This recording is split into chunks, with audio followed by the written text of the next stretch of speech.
what comes to your mind when you think of IPL? Entertainment.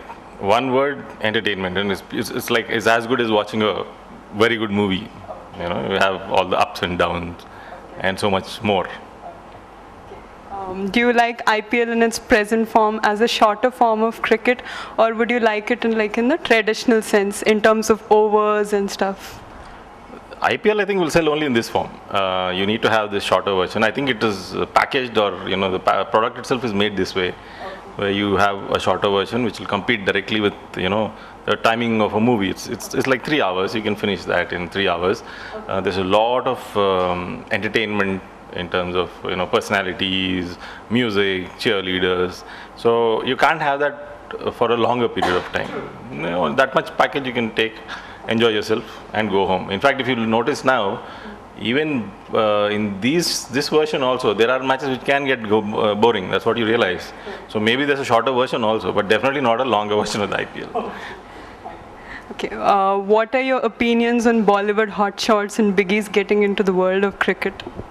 It's good. I mean, for them it's like a business venture. So whether it's a Bollywood biggie or a corporate guy or your average Joe on the street, as long as it makes business sense for them, for me it's fine. But now you have these kind of personalities that obviously adds a lot more glamour to the entire event. So I think that's a conscious choice to approach them, to have these kind of people also own teams, because they bring, the glamour quotient is incredibly high with them. So I'm perfectly fine. If they have the money and they think it makes business sense, great. Who wouldn't like to watch stars at the cricket match? If you had to buy an IPL team, which one would you prefer? My favorite has always been Rajasthan Royals, because it's always been the underdog, and they've done extremely well for an underdog.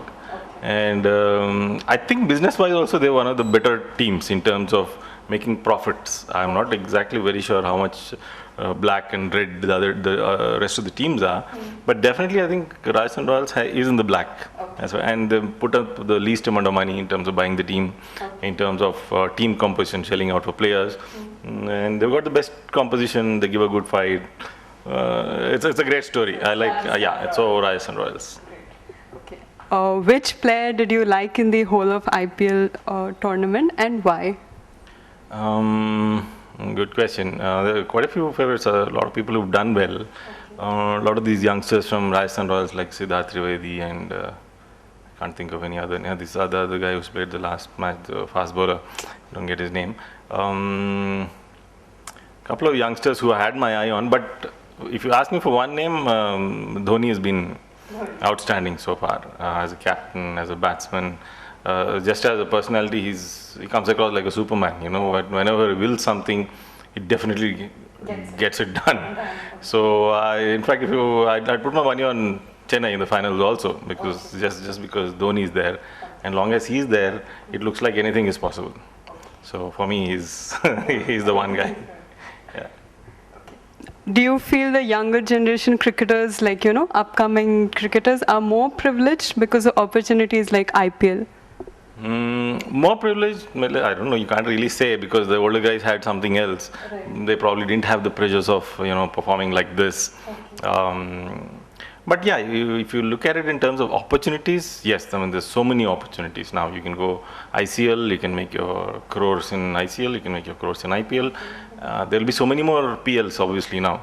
Right. Like England will have its own league, West Indies already has a league, Australia I'm sure has a league already, New Zealand. So there will be so many more leagues coming up, and you need players. Right. So I'm very happy that youngsters have so many opportunities. Cricket itself can become a career option for them. So I'm very happy for that. Okay. But yes, it does give so many more opportunities, not just for the cricketers, but for so many more people. Cricket commentators, cricket analysts. You interviewing me here is also because of that. So it gives everybody a great exposure, great opportunity. That's very nice. So on an international platform, how has IPL changed the face of cricket? It has changed everything for the good, for the worse, I don't know. But obviously all the schedules, everything, there's so much more cricket now. You will find obviously players suffering more injuries just because the amount of cricket they're playing, the intense intensity of the game has gone up so much. There's so much at stake. So not just the game. There's the money involved. There the number of players that are involved. Some of the boards will now reconsider their schedules because of when IPL is scheduled, being held, and whether IPL will have a longer window, shorter window. Definitely, it's changed the way international cricket is going to be played. You will have players trying to specialize only in this form of the game also. Okay.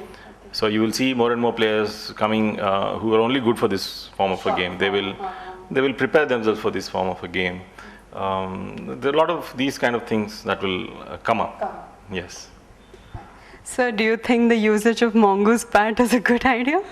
The mongoose bat is a definite improvement on it. It has its very specific uses, and definitely any improvement or any innovation is always good. So I always welcome. You shouldn't be stuck with the old all the time. You should always look for. I think it's a good innovation. Depends how many people have the guts to actually go out and use this bat or use that kind of an equipment. Okay. Which one do you prefer, sir? ODI, Test cricket, or IPL? Good question. But you know what? Test cricket, of course, has its own. Since it's a longer version, it will have its own beauty in the sense. See, the game is built like that. That the strategy, the tactics of this entire game work around. Are more evident in the longer form. Okay. It makes a lot more sense. You can understand the subtlety of the game in the longer form. In the shorter form, it becomes more like a lottery. Okay. Like they keep saying, a lot of parameters change. Okay. So in the longer form, the better team is likely to win more often. Okay. More often than not. In this game, a couple of overs here or there can change the entire format. So I definitely prefer the longer form, which I think most serious cricketers or people who understand the game will. Though it's a long version, they will appreciate the subtle changes that are being happened. In war also, you don't want a very short war. When they're two good equals. You want to see the war of attrition. Right. You work away at that other guy's weaknesses and he's not letting in. So you want to see that kind of a battle on a longer form. On the other hand, I think ODIs will die.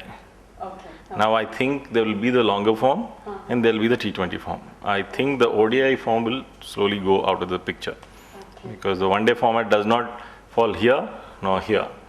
So I think it's just a matter of time before the ODI should go away. T20 will have its own appeal as an entertainer. That's a great answer, sir. Okay, sir, what is your message to budding, aspiring cricketers? First, this is not just to budding, aspiring cricketers, but definitely to the budding, aspiring cricketers. As to anybody else who's aspiring to be anything, I think it's very important first to have a very clear goal. You could, secondly, your talent, skill, whatever you have, is not the end of it. It's how you apply it. Right. So you've got to figure out where you want to go. You've got to figure out how you got to get there. You have to figure out where you are currently and what's the gap between you and your goal.